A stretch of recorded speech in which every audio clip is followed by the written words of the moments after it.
নমস্কার। কালকে আমি একটি ভিডিও দিয়েছিলাম যে যদি আপনাদের কোনো সমস্যা থাকে, ধরুন কোমরে ব্যথা, হাঁটু ব্যথা, পেটের সমস্যা, বিভিন্ন রকম যদি সমস্যা থাকে তো আমাকে জানাবেন। আমি যোগব্যায়ামের মাধ্যমে সেটা আপনাদেরকে দেখাবো কী করলে ঠিক হবে, কী না করলে ঠিক হবে, বা বিভিন্ন রকম যদি আমাদের কোনো সমস্যা থাকে আমাকে জানাতে পারেন।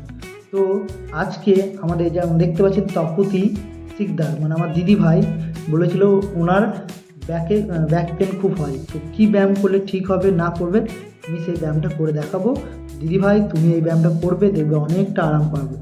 আমি করে দেখাচ্ছি। আর আপনাদের যদি কোনো সমস্যা থাকে আমাকে অবশ্যই কমেন্টে জানাবে। এইভাবে শুয়ে পড়বেন, দুটো হাঁটুকে ভাঁজ করে, কোমরটাকে উপরে উঠাবেন আর নামাবেন, নিঃশ্বাস নেবেন ছাড়বেন। ঠিক আছে, এভাবে 10 বার 20 বার চেষ্টা করবেন, দেখবেন অনেকটা আরাম পাবেন। পিঠে ব্যথার জন্য, কোমরে ব্যথার জন্য খুবই ভালো। এতে পেটের মেদও অনেকটা কমে। এই আসনটি খুবই ভালো, বাড়িতে এইভাবে করবে আস্তে আস্তে। তারপরে ঘুরে শুয়ে পড়বে। এটার নাম হচ্ছে ভুজাঙ্গাসন, যেটা আমি করে দেখাচ্ছি।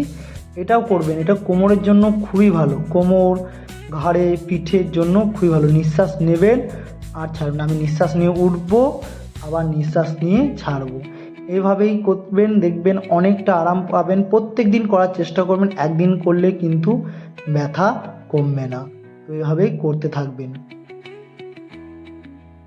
তো দিদিভাই এই দুটি ব্যায়াম করবে, দেখবে তোমার আস্তে আস্তে ব্যাক পেনটা অনেকটা আরাম করবে। কিন্তু কী করবে, ধীরে ধীরে করবে, তাড়াতাড়ি করবে না, আস্তে আস্তে নিঃশ্বাস নেবে ছাড়বে।